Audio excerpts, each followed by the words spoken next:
Et si le monde avait tout faux sur la Renaissance africaine? Imaginez un instant. L'Afrique n'accepte plus le statu quo, car une force nouvelle se lève.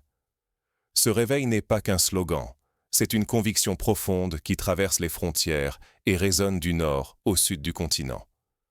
À la tête de ce souffle, la présidente de la Namibie a porté une parole puissante, loin des discours politiques habituels. Sa voix, empreinte de sincérité et de foi en l'Afrique, a déclenché une onde de choc bien au-delà de son pays. Ce n'était pas une déclaration de pouvoir, mais un engagement solennel envers la vérité et la dignité africaine. Son message a été entendu partout. Des villages du Mali aux métropoles du Nigeria, dans les rues d'Accra comme dans les montagnes d'Éthiopie. Partout, il a fait écho à un désir d'unité et de courage, rappelant à chaque Africain que l'heure n'est plus à la soumission ni à la patience. Ce n'est pas la simple revendication d'une génération fatiguée d'attendre. C'est un appel à l'action collective, à la prise en main de la destinée du continent, à l'affirmation d'une identité forgée dans la résistance et la solidarité. Dans ce nouvel élan, on entend l'esprit des ancêtres, ceux qui ont lutté pour la liberté et qui refusent que l'Afrique courbe encore l'échine. Leur mémoire se transforme en une force, un refus de replonger dans la dépendance, un engagement à bâtir sur la vérité et la justice.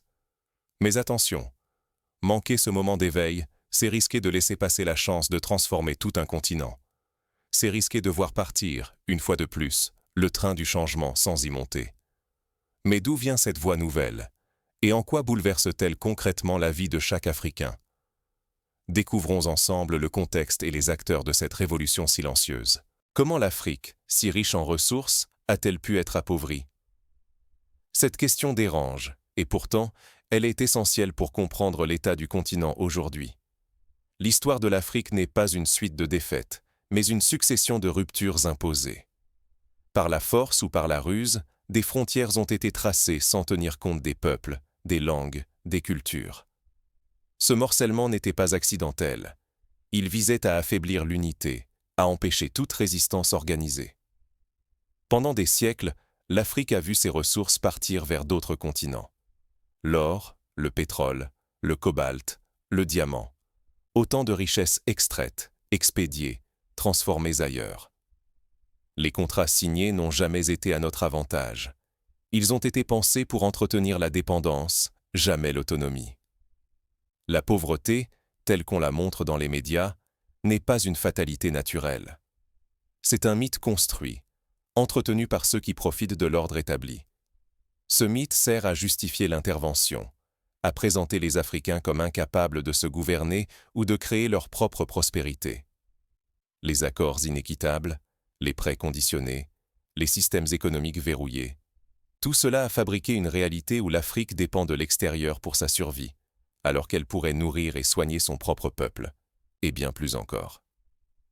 Chaque élément de nos économies a été organisé pour enrichir autrui, rarement pour bâtir notre propre avenir. Les récits dominants ont amplifié cette image d'un continent impuissant, divisé, éternellement en retard. Pourtant, l'histoire africaine est aussi celle des empires puissants, des savants, des bâtisseurs et des résistants.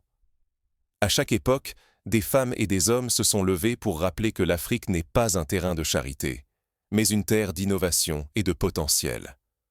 Continuer à croire à ces mythes, c'est accepter silencieusement la domination. Cela revient à condamner nos enfants à la même dépendance, à remettre entre les mains d'autres peuples la clé de notre avenir. Refuser de questionner ces récits, c'est trahir la mémoire de ceux qui ont lutté pour la liberté et l'honneur de l'Afrique. Mais aujourd'hui, la peur et le silence reculent. De jeunes leaders, des voix courageuses, refusent la résignation. Ils posent enfin la seule question qui compte. Quel est le véritable problème à résoudre pour l'Afrique? Une nouvelle génération se lève, déterminée à briser ces chaînes invisibles. Découvrons ensemble sur quoi doit reposer la vraie renaissance africaine. L'adversaire réel n'est pas l'étranger, mais la dépendance et l'autodévalorisation. Ce n'est pas toujours l'autre qui exploite. Parfois, c'est le sentiment d'impuissance enraciné en nous qui prolonge la domination. L'exploitation, aujourd'hui, arrive masquée. On la baptise aide internationale, partenariat ou investissement, alors qu'en réalité, beaucoup de ces accords profitent à d'autres avant de servir l'Afrique elle-même. Ce faux visage de la coopération brouille la frontière entre appui et asservissement. Trop souvent, nous acceptons les contrats sous prétexte de développement, tout en cédant la gestion de nos mines, de nos terres ou de nos richesses stratégiques. L'Afrique, riche de tout, se retrouve à mendier des miettes parce que la vraie bataille se joue dans les esprits, le doute, la peur de s'affirmer, la croyance que la solution sera toujours extérieure. Le plus grand combat n'est plus seulement économique, il est mental. Tant que l'on attend des autres qu'ils nous sauvent, on leur donne le pouvoir de fixer nos limites. Cette dépendance psychologique devient une prison invisible, mais redoutable. Elle nourrit la perte de confiance en soi et l'idée que la prospérité ne peut être obtenue que par l'autorisation ou l'aide des puissances étrangères. Mais le vrai changement ne viendra pas d'ailleurs. Il naîtra du réveil de la jeunesse africaine, consciente que l'avenir de ce continent repose sur ses propres choix. Les jeunes doivent comprendre que la clé du progrès est entre leurs mains. C'est leur créativité, leur audace et leur solidarité qui bâtiront un nouvel horizon. Attendre des solutions extérieures, c'est différer l'émancipation à demain, un demain qui ne vient jamais. Le leadership africain doit urgentement changer de cap. Ce n'est plus l'heure de la complaisance, où l'on accepte l'ordre établi pour préserver quelques privilèges. Il est temps de cultiver la conscience, de refuser les partenariats inéquitables et d'exiger le respect, celui de nos ressources, de nos compétences et de notre dignité. Nos dirigeants doivent devenir les premiers défenseurs de cette révolution intérieure, en montrant l'exemple par l'intégrité, la transparence et le courage. Ignorer ce conflit profond, c'est risquer que l'Afrique demeure exploitée et invisible, malgré tous ses atouts. Les opportunités du continent sont immenses, mais sans une prise de conscience collective, elles continueront d'être dilapidées au profit de quelques-uns, ici ou ailleurs.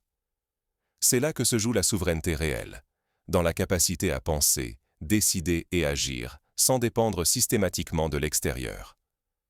Face à ce défi, comment transformer la prise de conscience en action concrète? Découvrons ensemble quelles pistes et quelles alternatives s'ouvrent aujourd'hui à l'Afrique. L'Europe et l'Occident doivent-ils craindre l'éveil africain ou le voir comme une nouvelle chance pour tous? Voilà la question brûlante qui secoue aujourd'hui les relations internationales.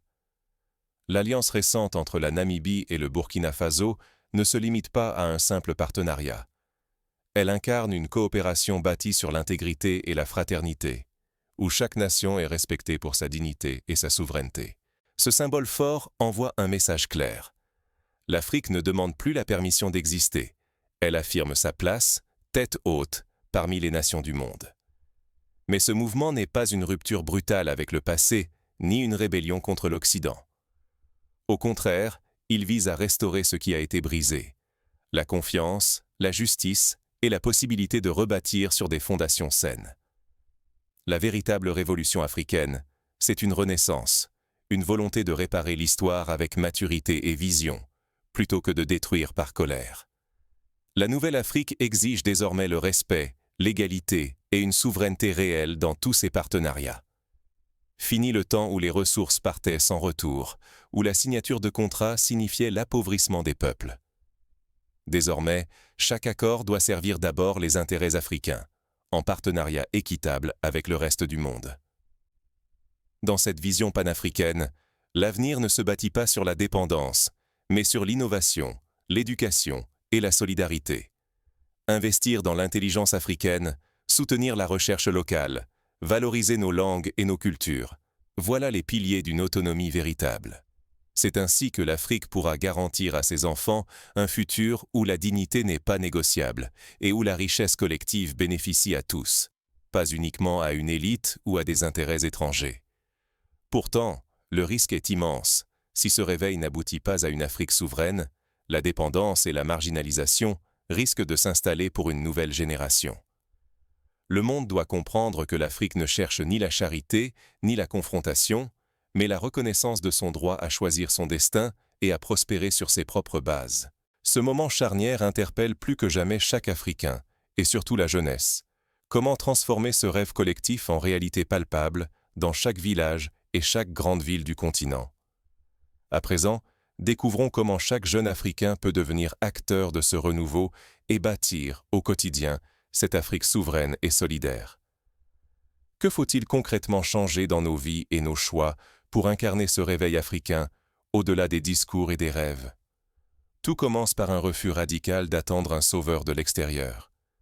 L'éducation, l'innovation et les alliances entre Africains doivent devenir nos priorités absolues.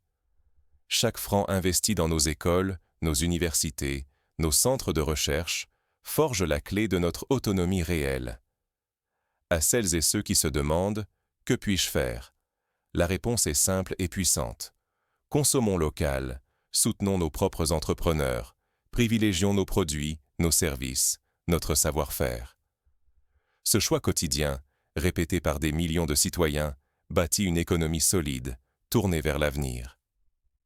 La jeunesse africaine n'est pas seulement l'avenir, elle transforme déjà le présent.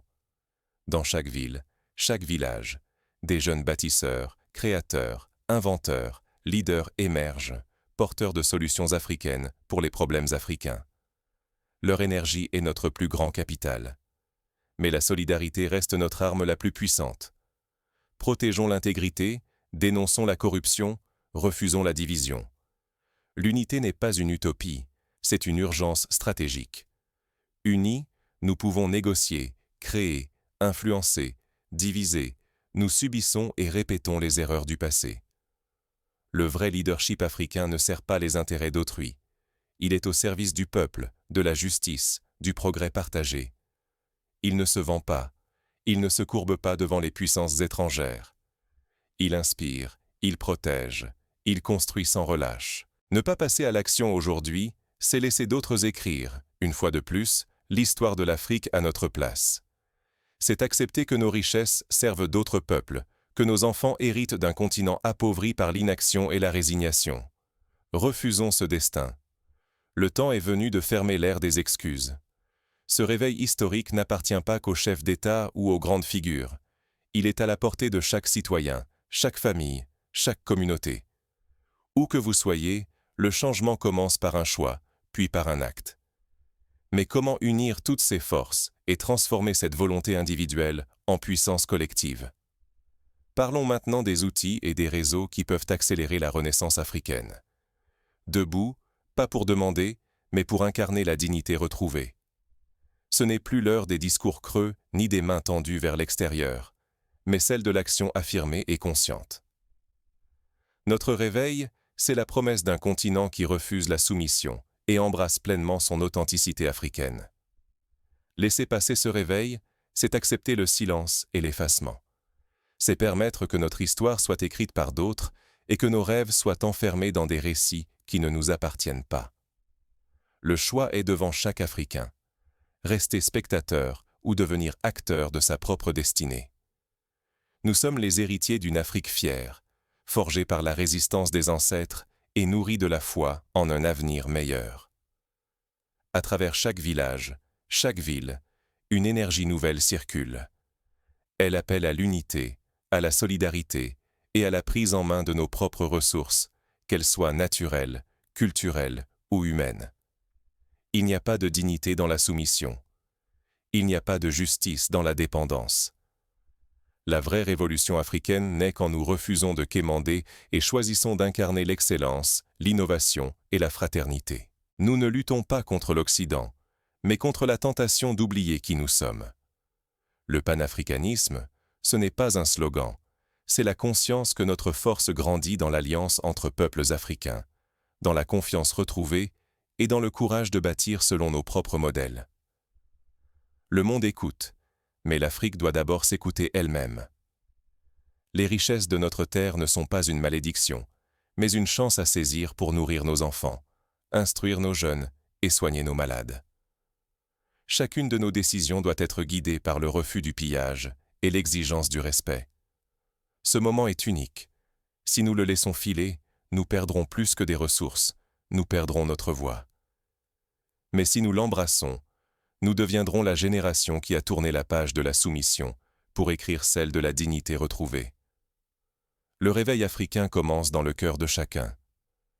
Soyons le miroir de ce que nous voulons inspirer, fierté, intégrité, courage et sincérité. Ensemble, refusons l'effacement et faisons résonner notre vérité sur le continent et au-delà.